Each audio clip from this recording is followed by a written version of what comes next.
할렐루야. 오늘 말씀은 로마서 8장 5절에서 7절 말씀을 통해서 생각을 통제하면 인생이 변화된다라는 제목으로 은혜를 나누기를 원합니다. 우리가 어떤 생각을 하느냐에 따라서 우리의 인생의 운명에 결정적인 영향을 미치게 됩니다. 제임스 윌리엄스라고 하는 그 심리학자가 이렇게 말했습니다. 여러분의 생각을 조심하십시오. 왜냐하면 생각을 통해서 말이 나오기 때문인 것입니다. 또한 여러분의 말을 조심하시기 바랍니다. 왜냐하면 말을 통하여 여러분의 행동이 나오기 때문인 것입니다. 여러분의 행동을 조심하십시오. 왜냐하면 여러분의 습관이 행동을 통해서 만들어지기 때문인 것입니다. 여러분의 습관을 조심하십시오. 왜냐하면 여러분의 습관이 인격을 만들기 때문입니다. 인격을 조심하십시오. 왜냐하면 인격이 여러분의 인생을 만들기 때문입니다. 이 말씀은 참 미국의 심리학자인 제임스 윌리엄스 뿐만이 아니라 비슷한 말을 동서고금을 막론하고 많이 했습니다. 노자도 이런 비슷한 말을 했어요.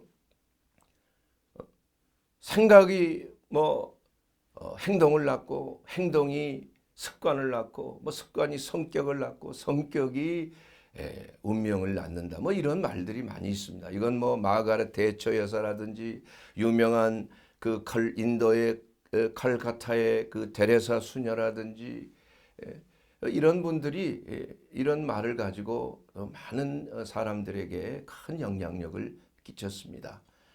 여하튼 우리가 무엇을 생각을 하는가에 따라서 우리의 인생이 변화될 수 있든지 아니면 인생이 망하든지 그 생각이 과연 어떻게 해서 우리에게 영향을 미치느냐, 왜 이러한 생각이 나느냐에 따라서 그 생각에 따라서 반드시 행동과 또한 열매가 그 행동의 열매로서 좋은 열매든 나쁜 열매든 열매를 맺게 되는 것이 바로 우리의 인생에 일어나고 있는 분명한 결과라는 것입니다.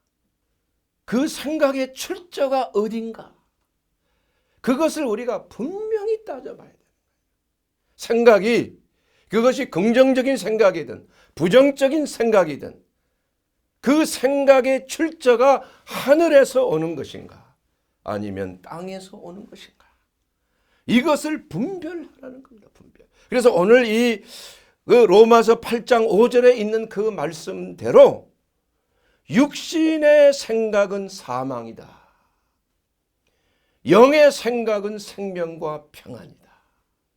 육신을 따르는 자는 육신의 일을, 영을 따르는 자는 영의 일을 생각하나니 이렇게 말씀하고 있는 것입니다.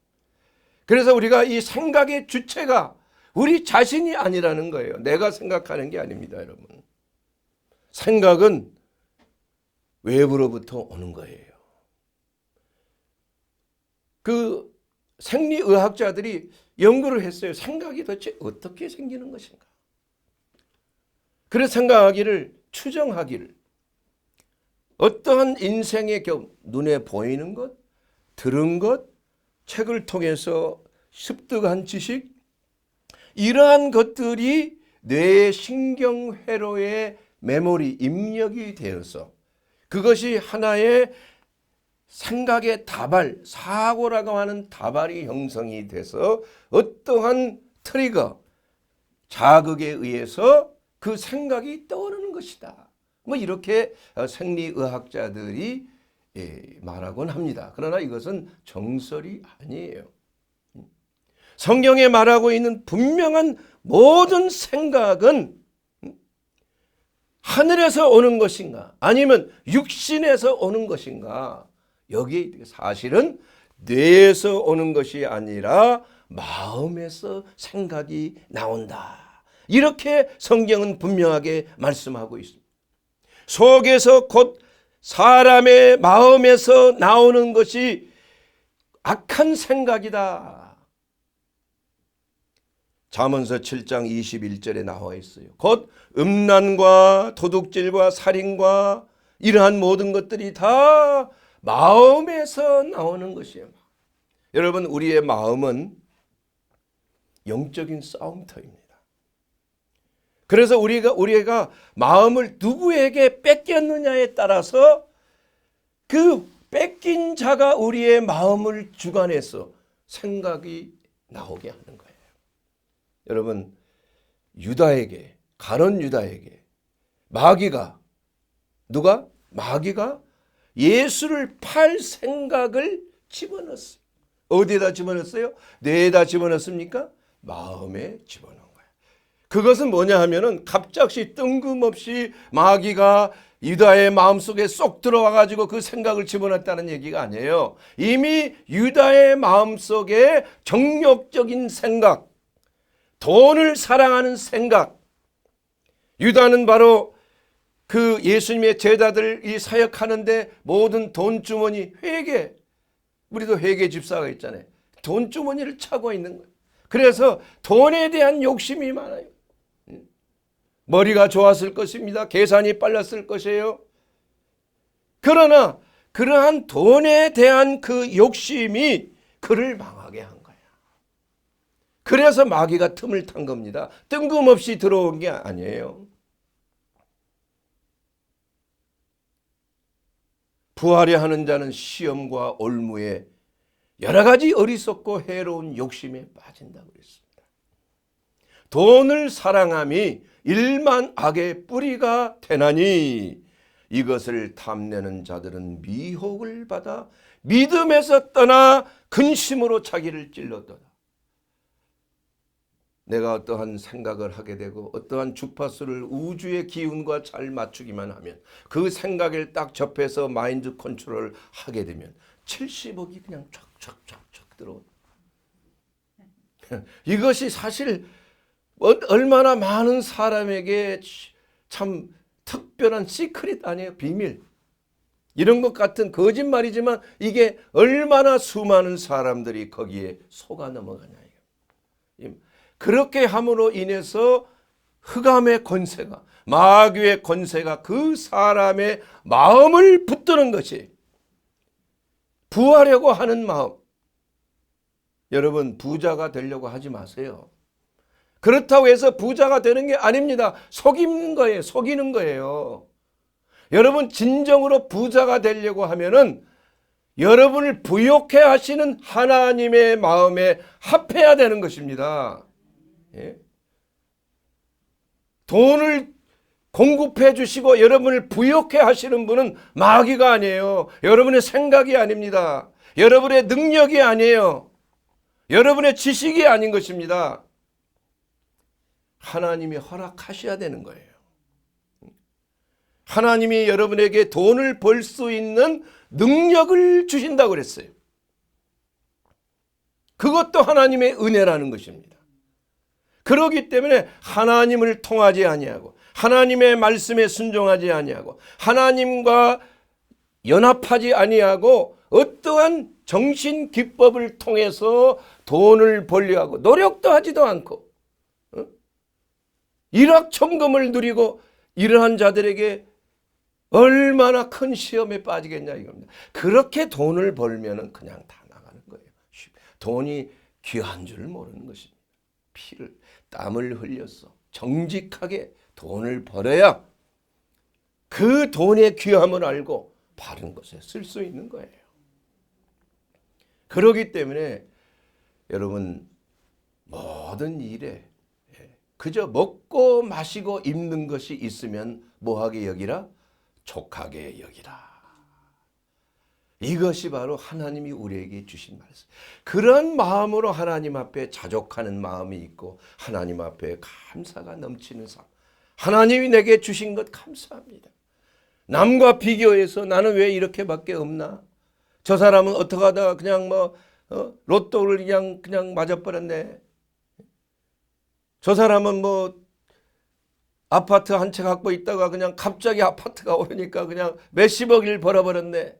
그러면 정직하게 돈을 벌려고 하는 사람이 얼마나 힘이 빠지겠냐 이거예요. 그렇기 때문에 우리가 우리의 생각을 통제하는 것이 매우 중요한 것입니다. 통제하는. 여러분, 잘못된 생각 중에는 물론 뇌가 어떤 기질적으로 잘못된 경우가 있어요. 혈관성 치매. 뇌 세포가 갑자기 중풍 걸려서 세포가 부분적으로 지각이 있는 뇌의 전두엽과 측두엽이 그냥 세포가 퇴화가 돼버렸어. 그러면 바른 생각이 될 수가 없어요. 마음은 바르지만은 이 마음의 도구가 바로 뇌라고 하는 일종의 컴퓨터의 얘기 아니면 하드웨어예요. 하드웨어. 소프트웨어는 바로 됐는데 하드웨어가 잘못됐을 때 그게 쓸 수가 없는 거 아닙니까? 이것은 바로 뇌가 잘못됐을 때예요. 그래서 뇌도 건강해, 우리의 몸도 건강해야 돼요. 그런데 하드웨어는 초특급 비싼 하드웨어 컴퓨터인데 CPU가 빵빵거리고 대단한데 소프트웨어가 이건 바이러스가 침투한 거야. 그렇게 되면은 거기에 나오는 정보로 인해서 얼마나 수많은 손해가 나냐 이거예요. 이것이 바로 잘못된 생각이 주입이 되는 거예요. 잘못된 프로그램이 주입이 되는 것입니다. 그랬을 때 나타나는 이 정욕적인 생각, 마음에서 나오는 참으로 부정하고 해로운 이러한 욕심, 음란과 부정과 사욕과 정욕과 탐심이라고 하는 이러한 잘못된 소프트웨어, 잘못된 생각의 다발이 우리 속에 침투해서 우리의 행동을 망가뜨리는 겁니다. 정욕적인 행동. 이것이 습관이 돼요. 이것이 성격이 됩니다. 이것이 우리의 인생이 돼서 결국은 멸망하는 길로 갈 수밖에 없게 된다. 참으로 참담한 일 아니겠습니까? 여러분, 사울을 생각해 보세요. 하나님께서 그 사울의 겸손함을 참 좋게 보셨어요. 부끄러워했습니다. 사울은. 그래서 수줍어했어요. 그럴 정도로 사울은 자기 자신을 나타내는 걸 싫어했던 사람.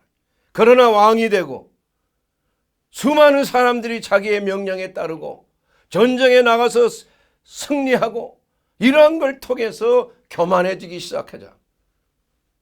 하나님의 법대로 하지 아니하고 전쟁에 나가서 승리한 거 하나님의 은혜로 됐는데 그 승리하고 난 그 전리품을 몰래 좋은 소나 양이나 이렇게 빼놓고 나머지만 그냥 하나님 앞에 드리고 이게 말이 되겠냐 이거예요. 어떠한 것도 자기 소유로 삼아서는 아니 되는 거예요. 그렇게 해서 결국은 사울은 하나님으로부터 눈에 났어요. 다윗이 바로 촛대가 옮겨지고 말았다 이거. 그래서 모든 교만은 바로 패망의 선봉이라 그래. 자만은 넘어짐의 앞잡이라. 그래서 모든 죄의 첫 출발은 교만입니다, 여러분. 왜 인류에게 죄가 들어왔습니까? 사단이 교만해서 타락했기 때문에, 루시퍼가. 그래서 그 교만으로 인해서 타락을 했고 그 교만한 사단이 미혹을 통해서 인간이 생각 속에 보암직, 먹음직, 탐스러운 것들이 들어오게 됐고 하나님의 말씀을 의심하게 되고 하나님의 말씀에 불순종하여 마귀의 미혹의 속임수에 속아버리고 마는, 그래서 죽게 된 거 아니에요. 그래서 가시와 엉겅기가 이 땅에 남발하게 되고 땀을 흘려야 먹게 되고 여자는 해산의 고통을 누리는 일이 벌어지고 참으로 우리 인류가 멸망의 길로 들어가게 되는 가장 첫 번째 것이 바로 생각이 잘못된 거예요. 그래서 모든 생각을 통제하지 아니하면 우리가 예수 안에서 이제는 제2의 아담인 예수 그리스도를 우리의 하나님 나의 구주로 영접하는 자는 이제는 과거의 나의 타락한 심성에서 나타나는 그 생각을 교정해야 됩니다. 변화시켜야 되는 것입니다. 잘못된 사상의 전환이 있어야 되는 것이에요. 여러분, 이단에 속했던 사람이 이단에 있으면서 이제 잘못된 것을 깨닫고 그 잘못된 사상을 다 회개해서 변화시키지 아니하면은, 교회는 나왔지만은 그러나 그는 아직 이단에 속한 자예요. 사상의 전환이 있어야 된다. 사고의 전환이 있어야 돼요. 생각의 변화가 있어야 되는 것입니다. 이것은 어떻게 나타나는 것이냐? 회개를 통해서, 십자가의 역사를 통해서, 영적인 성령의 역사를 통해서 하나님의 그 놀라우신 선하시고 온전하시고 기뻐하신 뜻을 깨닫게 되었을 때 우리의 마음이 어떻게 돼요? 변화를 받는 것입니다, 여러분. 마음이 변화되지 아니하고 잘못된 과거의 사상이 변화되지 아니하고 내가 사상 전환을 해서 예수 그리스도를 믿음으로 하나님의 말씀 안에서 이제는 그리스도인으로서 살아가는 데 있어서 과거의 습관대로 과거의 사상과 생각대로 살아간다면은 그 사람은 변화가 없습니다. 그 사람은 그리스도인이라고 볼 수가 없어요. 교회는 나왔지만 생각이 변하지 아니하고 아직 그 기본 뿌리가 세상에 있다면은 거듭난 자가 아니라는 거예요. 그래서 사람이 죽어야, 죽음다는 건 십자가에 넘기어 죽어야, 그리스도의 십자가와 연합해야 내가 다시 거듭나는 그러한 역사. 그래서 거듭나야 천국에 갈 수 있는 거예요. 거듭나야 생각이 변화가 된다 이겁니다, 여러분. 나는 왜 생각이 변화되지 않지? 만약에 여러분 그렇게 생각한다면은 여러분 거듭나지 못한 사람이에요. 사랑하는 여러분, 우리의 생각이, 우리는 분별할 수 있는 그러한 생각을 가져야 됩니다. 자, 한때 우리나라에서 뭐 교회에서뿐만이 아니라 이 긍정적인 생각, 이것이 참으로 좋은 것이다. 매사에 긍정적으로 생각하고 매사에 좋은 것을 생각하고 매사에 나쁜 것 생각하지 말고 하면서 우산장수와 집신장수를 가진 그 어머니의 예화가 있잖아요. 두 아들이 있는데 큰아들은 집신장수, 둘째 아들은 우산장수야. 그런데 비가 오면은 우산장수 둘째 아들에겐 좋지만 집신장수에는 안 팔리는 거 아니에요? 또 해가 쨍쨍 끼면은 우산장수인 아들이 또 피해를 보는 거예요. 그래서 그 할머니는 늘 마음이 아파. 비가 와도 눈이 와도 아니 저 햇빛이 비쳐도 항상 한 아들은 손해를 보니까, 자 그러면은 아니 한 아들은 그렇지만 비가 오면 우산장수 아들은 돈을 벌잖아. 그러면 좋지 않습니까? 그리고 해가 쨍쨍 내리쬐르면 집신장수 한 큰아들이 좋지 않아요? 그러면 항상 좋지 않습니까? 긍정적인 생각이 좋지 않습니까? 여러분 어떻게 생각하세요? 그걸 좋다고 생각하시죠? 그렇지 않습니다. 이게 문제가 되는 거예요. 매사에 긍정적인 것을 이러한 예화를 통해서 좋은 것으로 생각하지만, 그러나 우리가 성경적인 예수 그리스도를 닮는 태도는 아니라는 것이에요. 우리가 그리스도 예수 안에 있으면은 분명히 성경에 초상집에 가는 것보다 잔치집에 가는 것이 나으니 모든 사람이 이와 같이 됨이라. 전도서 7장 2절에 슬픔이 웃음보다도 나음은 얼굴에 근심하는 것이 마음에 유익하기 때문인지라. 전도서 7장 3절에 있는 말씀이에요. 지혜자의 마음은 혼인집에 있는 것이 아니라 어디에 있어요? 초상집에 있는 것입니다. 우매한 자의 마음은 혼인집에 있는 것이에요. 자, 여러분 이 말씀을 통해서 여러분 어떻게 생각하십니까? 그 할머니의 태도가 긍정적으로 항상 기뻐하는 게 나아요? 아니면 그 돈 못 버는 아들을 위해서 근심하고 기도해 주는 것이 낫습니까? 이것이 어느 것이 하나님의 마음에 합한 것일까요? 후자가 낫는 거 아니겠습니까? 예수님의 마음 아니겠습니까? 예수님은 늘 내가 의인을 부르러 온 것이 아니고 죄인을 부르러 왔다고 그랬어요. 예수님은 늘 어디를 가든지 불쌍한 자, 소외된 자, 병든 자, 마귀에 눌린 자, 이러한 자들에게 관심이 있었어요. 이게 지혜자의 특징 아닙니까? 이게 예수를 믿는 자의 특징 아니겠습니까? 그 아들, 딸들이 있지만 아빠, 엄마가 누구에게 더 관심이 갑니까, 여러분? 사랑하는 아빠, 엄마가. 잘 안 되는 아들, 병든 아들, 딸들에게 더 관심이 가지 않겠어요? 잘 되는 아들은 다 잘 되니까 좋은 것이고, 네가 기뻐하면 좋은 것이고, 그러나 나의 마음은 어려움을 당한 자, 슬픔을 당한 자. 이것이 바로 긍정적인 사고의 비극이라 이거예요. 이런 것이 계속 훈련이 되다가 보면은 사람이 어떻게 되는지 아세요? 슬퍼할 줄을 몰라요. 울 줄을 모릅니다. 부정적인 생각, 현실을 제대로 파악하지를 못하는 것. 여러분, 울어야 할 때는 울어야 하는 것입니다. 이것을 부정적인 생각으로 자꾸 한 면만을 보게 되면 흑과 백만을 생각을 하게 되는 거예요. 그걸 매번 가르는 겁니다. 이것이 나아가다 보면은 진정으로 재앙이 다가오고 있는데도 긍정적인 면만을 바라보다가 재앙을 당하는 거, 인생의 참으로 비극이 시작이 되는 것입니다, 여러분.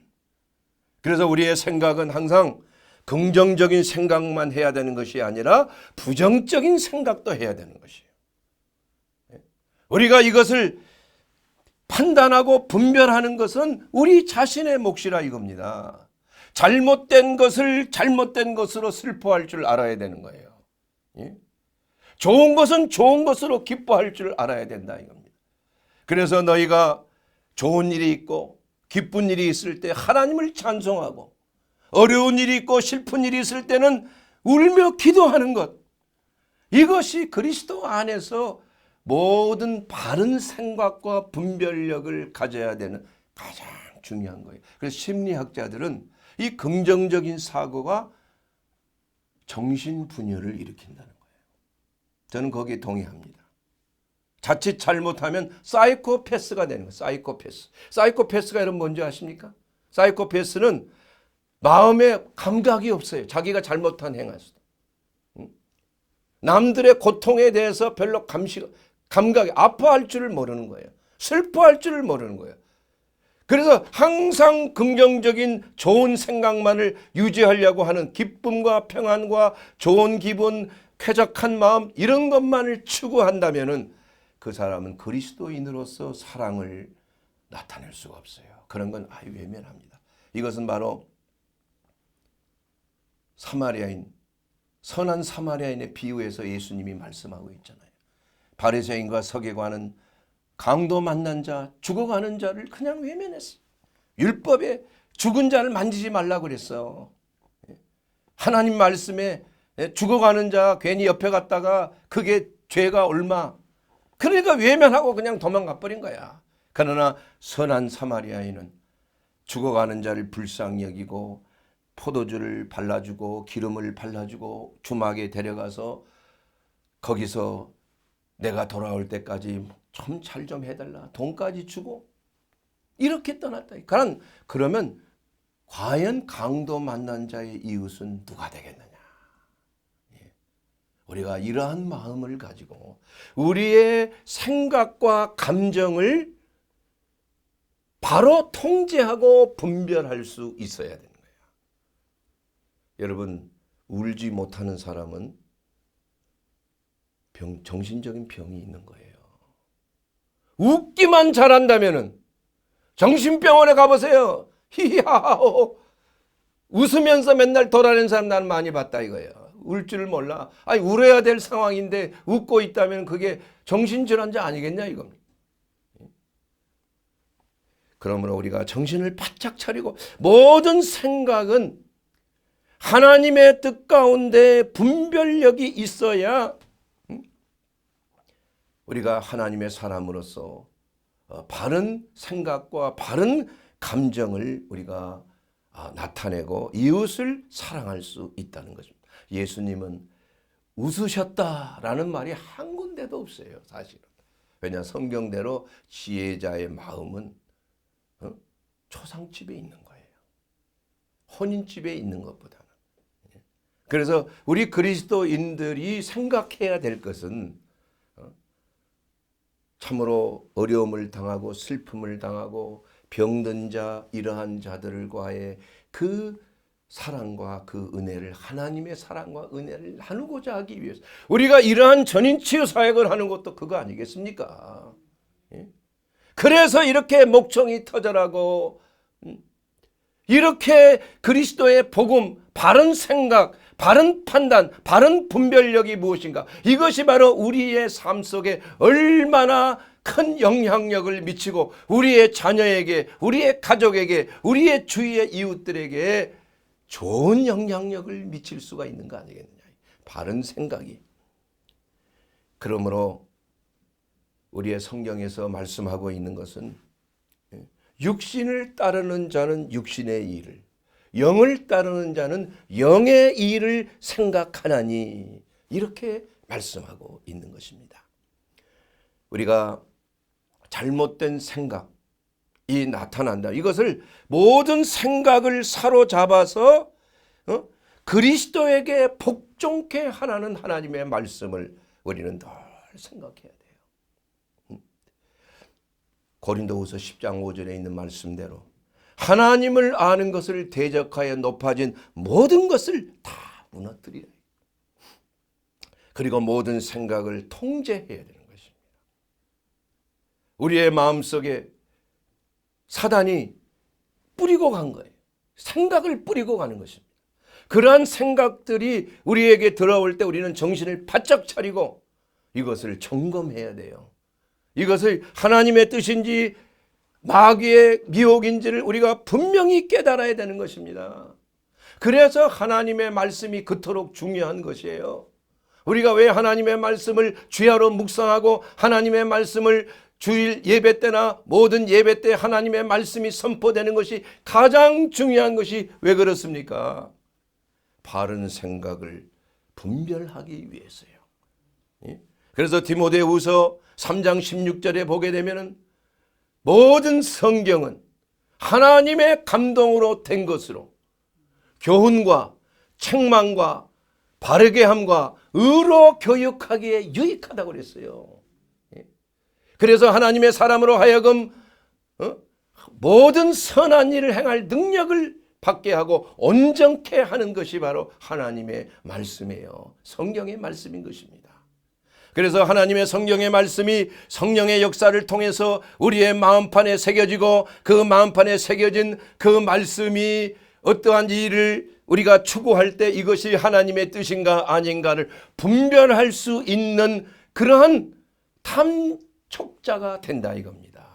탐지자가 된다는 거예요. 그러나 사단은 그걸 원치 않는 것입니다.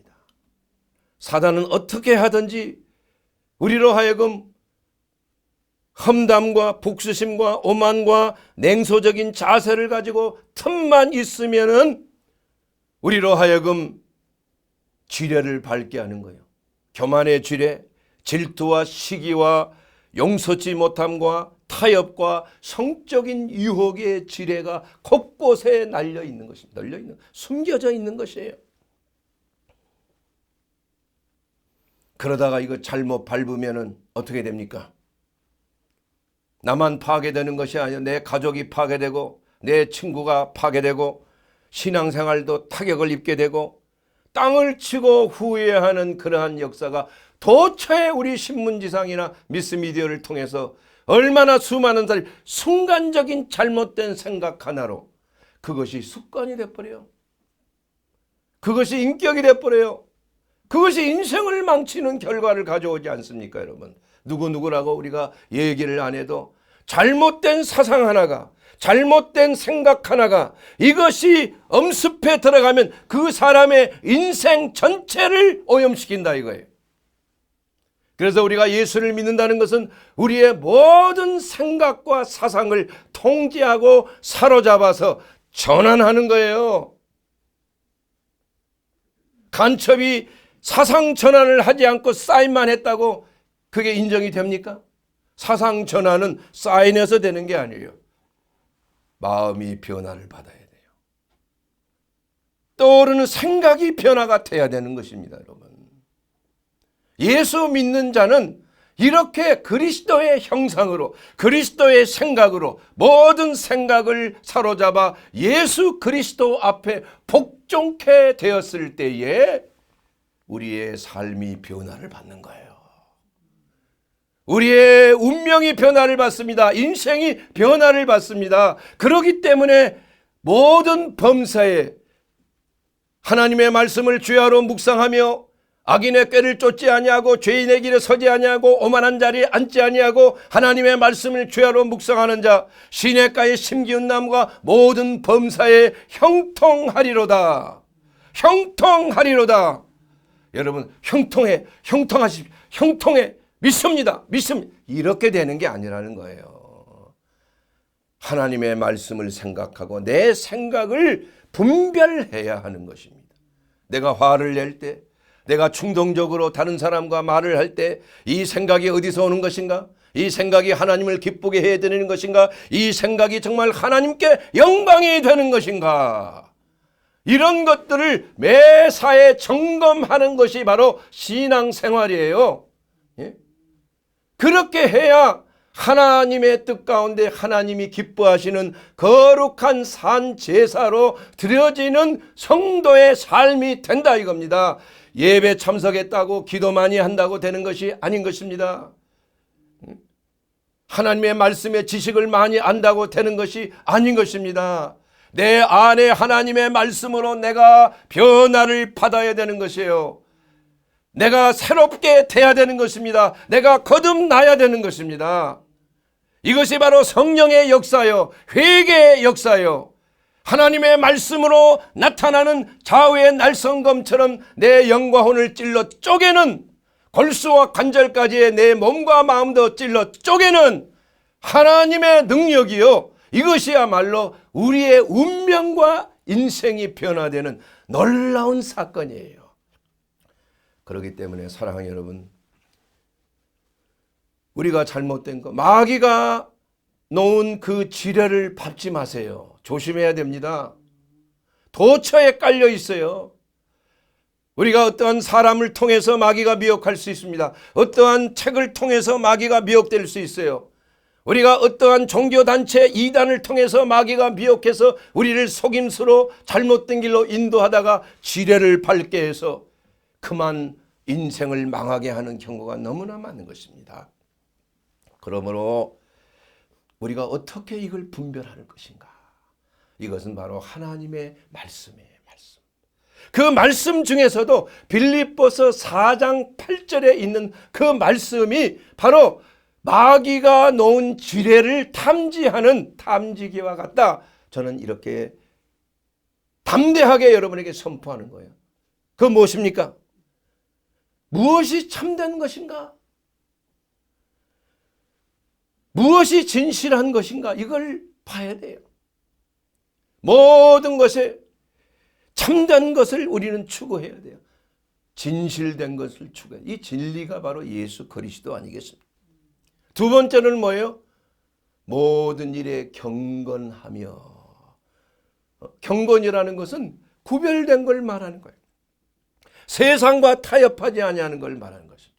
세상과 또한 구별되어 거룩하게 드려진 것이 바로 경건이라. 여러분, 이 말씀은 여러분을 나무라려고 하는 게 아니에요. 여러분을 바른 길로 인도하는 말씀입니다. 여러분이 잘 되기를 원하는 거예요. 여러분이 영혼이 잘된 것 같이 범사가 잘 되고 강건하게 되는 그 비결이 뭐냐? 그것을 주문처럼 외운다고 되는 게 아니란 얘기야, 여러분. 하나님의 말씀을 무슨 이 성경책이 주문책이 아니에요. 그 말씀을 행해야 되는 것이에요. 교육을 받아야 돼요. 책망을 받아야 됩니다. 그 말씀을 통해서 바로함을 받아야 되는 것이에요. 그러기 때문에 빌립보서 4장 8절에 있는 그 말씀을 통해서 모든 일에 참되며 모든 일에 경건하며 무엇이든지 옳은 것이며, 옳은 것 그런 것 성령께서 말씀해 주시는 거예요. 이것이 옳은 것인가? 내 생각대로 내 철학대로 해서는 안 되는 것입니다. 여러분, 철학이라는 것은 뭐예요? 바로 필로소피아, 필로란 말은 필레오라고 하는 자기 뜻에 맞는 사랑이에요. 사랑, 필레오. 소피아, 이것은 지혜라는 말입니다. 사람의 지혜를 사랑하는 것이 바로 철학이에요. 자기의 철학대로 하지 말란 얘기예요. 자기의 경험대로, 자기의 지식대로 판단하지 말고 하나님의 말씀이 뭐라고 하는지를 진리 가운데 옳은 것인가 그런 것인가를 판단하라 이겁니다. 분별하라 이거예요. 내 인생의 다림줄이 내 철학이 아니고 하나님의 말씀이라는 것을 분명하게 선포하라는 것입니다. 이것이 여러분을 잘되게 하는 것이에요. 여러분을 망하게 하는 것이 아닙니다. 여러분을 가난하게 하는 것이 아니에요. 여러분을 손해보게 하는 것이 아니에요. 여러분을 부욕해 하시는 거예요. 예수께서 가난하게 되시면 여러분 안에금 부욕해 하려 하심이라. 그러면 예수께서 가난하게 되셨다는 그 말씀은 뭐냐? 바로 예수 그리스도를 따라서 예수님처럼 진실을 추구하고 예수님처럼 경건하게 살고 예수님처럼 옳은 것을 분별하라 이겁니다. 그리고 네 번째는 무엇이든지 정결한 거, 거룩하고 성결한 거, 깨끗한 거. 하나님은 깨끗한 그릇만을 쓰십니다. 믿습니까? 여러분, 금그릇, 은그릇, 질그릇이 있지만 하나님이 쓰는 그릇은 금그릇만을 쓰는 게 아니에요. 깨끗한 그릇이면은 질그릇도 하나님이 기꺼이 쓰시는 거예요. 우리는 질그릇 같아요. 우리는 금그릇이 아닙니다. 우리의 몸은 깨어지기 쉬운 질그릇 같아요. 그러나 우리가 성결하고 거룩해졌을 때 우리 안에 하나님의 영이 우리 안에 거하셔서 움직이는 성전, 몸된 성전으로서 하나님의 나라에 귀하게 쓰임받는 하나님의 도구가 될 수 있다 이겁니다. 예? 그리고 다섯 번째는 사랑받을 만한, 무엇이든지 사랑받을 만한 것이. 과연 내가 이렇게 행동할 때 이것이 하나님께서 나를 사랑해 주실 수 있는 것인가? 이것이 다른 사람에게 사랑받을 만한 것인가? 예수님께서는 자라면서 키가 자라면서 지혜와 총명이 있고 하나님과 사람 앞에 사랑스러워 가시더라. 그리고 하나님 앞에만 사랑받는 것이 아니라 사람들에게도 유익을 줄 수 있는 이러한 사랑받을 만할 것인가?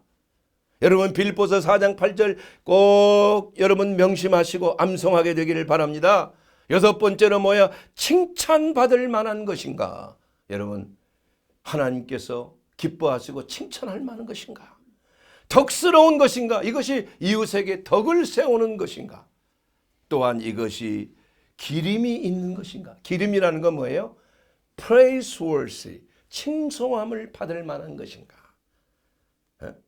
그러므로 빌립보서 4장 8절은 바로 무엇이든지 참되며 무엇이든지 경건하며 무엇이든지 옳으며 무엇이든지 정결하고 무엇인지 사랑받을 만한 것이고 무엇인지 칭찬받을 만한, 무슨 덕이 있든지 무슨 기림이 있든지 이런 것들을 뭐하라? 생각하라. 이런 것들을 생각하라. 그러면 여러분의 삶 속에 우리 하나님의 놀라운 축복과 은혜가 넘치는 삶인 것입니다. 사랑하는 여러분, 이러한 옳은 생각, 하나님이 기뻐하시는 생각, 빌립보서 4장 8절에 있는 이 생각을 함으로 인하여서 우리가 인생에 하나님의 나라에 합한 자가 되기 위해서는 먼저 예수 그리스도 안에 거해야 되는 것입니다. 예수님을 나의 구주로, 나의 왕으로 영접하지 아니한다면은 우리는 이러한 생각을 할 수가 없는 것입니다. 주님, 주 예수님, 지금까지 내 뜻대로, 내 생각대로, 내 철학대로 고집을 피우면서 살았습니다. 주님 용서해 주시옵소서. 저희들의 죄악과 허물을 사해 주시옵소서. 이제 예수님 나의 주님으로 오시옵소서. 저의 생각을 통제해 주시옵소서. 분별력을 주시옵소서. 주님, 이것이 바로 저희들의 모든 삶에 하나님 앞에 영광을 돌리는 거룩한 산제사로 드려지는 길인 줄 믿사오니 주여 저의 삶을 주관해 주시옵소서. 저의 삶을 변화되게 하옵소서. 저희들 연약하고 약합니다. 주님, 나를 비우게 하시고 그리스도의 십자가에 넘기움 받게 하시고 이제 내 안에 예수 그리스도가 살아서 역사하게 하옵소서. 이렇게 되었을 때 여러분의 삶은 변화를 받습니다. 여러분의 삶은 이 땅에서 하나님이 기뻐하시는 거룩한 산자사로 드려지는 거룩한 성도의 삶이 될 뿐만이 아니라 우리가 내세 경건은 육체의 연습은 이 땅에서 잠깐 유익이 있지만 경건은 금세와 내세에 유익하다고 그랬어요. 하나님을 경외하고 예수 그리스도 안에서 우리가 모든 생각을 사로잡아 통제할 때, 복종케 할 때 우리 하나님의 진리가 우리의 삶을 주관하고 우리의 삶이 그야말로 생명을 얻되 그리스도의 생명으로 더욱 풍성하게 우리의 삶이 변화될 줄 믿습니다. 사랑하는 여러분, 주 예수님을 사랑하십니까? 예수님이 여러분의 주님이 되었습니까? 그렇다면 우리 주님이 주신 성령을 받으십시오. 성령 충만을 받으십시오. 그 성령의 역사하심이 우리 가운데 늘 있어서 모든 하나님의 말씀을 생각나게 하시고 우리의 삶이 참으로 하나님이 기뻐하시는 풍성한 생명을 누리는 놀라운 축복된 삶, 은혜스러운 삶, 하나님과 사람을 기쁘게 해드리는 그러한 삶으로 여러분의 삶이 변화될 줄 믿습니다. 하나님의 은혜가 여러분께 임하게 되기를 주의 이름으로 축원합니다.